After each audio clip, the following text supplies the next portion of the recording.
Eh, yang saya hormati Bapak Ibu sekalian,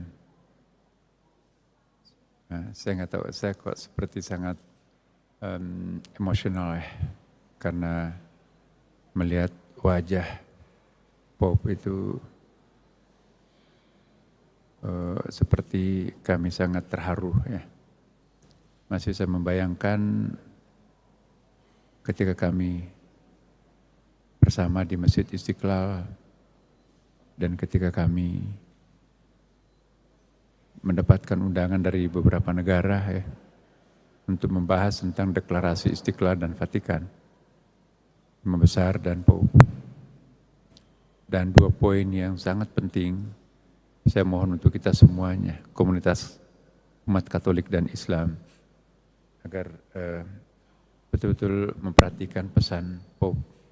Yang pertama, betapa perlunya mengedepankan dialog, perdamaian, bukan dengan cara-cara kekerasan, karena kekerasan tidak akan pernah menyelesaikan persoalan secara konstruktif.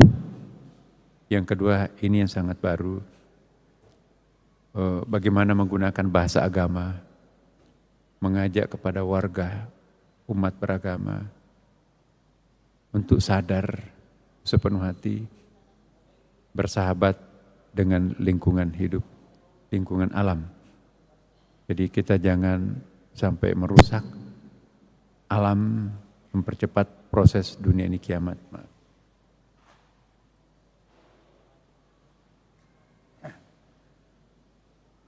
Kita ditinggalkan oleh orang yang salah seorang terbaik dunia sekarang ini. Karena itu, mari kita mengambil pelajaran berharga dari beliau. Memang beliau sudah wafat, tapi insya Allah akan tetap hidup pesan-pesannya di dalam batin kita. Ya. Orang bijak tidak pernah wafat, melainkan dia akan semakin hidup. Ya, seperti lilin yang menyala di dalam kalbu kita dan dalam pikiran kita masing-masing. Kemanapun kita pergi, di situ ada cahaya. Ya, tentu kita berdoa semuanya. Apapun agama kita masing-masing di sini, mari kita berdoa. Semoga orang-orang yang terbaik yang pernah mengabdi untuk dunia kemanusiaan itu, ya, mendapatkan tempat yang sangat-sangat layak di sisinya, dan kita yang ditinggalkan semuanya, semoga menjadi manusia yang benar, yang senantiasa mengindahkan tata krama, mendengarkan suara-suara hati nurani. Dan yang terakhir, kesan saya pribadi kepada mendiang almarhum adalah ketika saya berjabat tangan, tidak mau melepaskan tangan saya. Kenceng banget. Ya. Dan ketika saya mencium kepalanya 2 kali, dia mencium tangan saya juga berkali-kali. Dan yang paling penting kemarin, ya, saya dapat tamu ya dari Vatikan juga, mengundang saya untuk datang ke Vatikan di dalam satu conference. Tapi 3,5 jam setelah kami terima di pagi hari di kantor saya mendengarkan almarhum Paus wafat.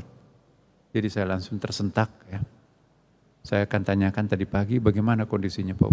Oh sudah bagus, getting better katanya, karena sudah bisa tampil di dunia publik. Tapi mendengarkan kabar itu betul-betul saya tersentak. Banyak sekali koeksidensi yang positif. Beliau masuk rumah sakit karena sakit. Pas hari itu juga saya masuk rumah sakit, kaki saya tergelincir putus. Jadi ini apakah itu koeksidensi kebetulan atau bagaimana ya. Tapi yang jelas kita merasa kehilangan, ditinggalkan oleh orang-orang yang terbaik yang ada di permukaan bumi ini. Mudah-mudahan kita semua bisa mencontoh, sekecil apapun yang bisa kita contoh dari beliau. Syukur-syukur kita bisa mencontoh lebih banyak. Mari kita menjadi manusia sejati, meniru apa yang dilakukan oleh saya selaku pribadi maupun sebagai Imam Besar Masjid Istiqlal Jakarta maupun juga sebagai Menteri Agama Republik Indonesia, ya, mewakili komunitas kami mengucapkan ya tentu selamat kepada kita semua diberi kesempatan hadir di tempat ini untuk mengenang sosok-sosok figur yang baik ini. Dan tentu kami semuanya juga ikut berduka dan kita semua berduka dengan kepergian orang yang kita cintai ini. Terima kasih. Salam.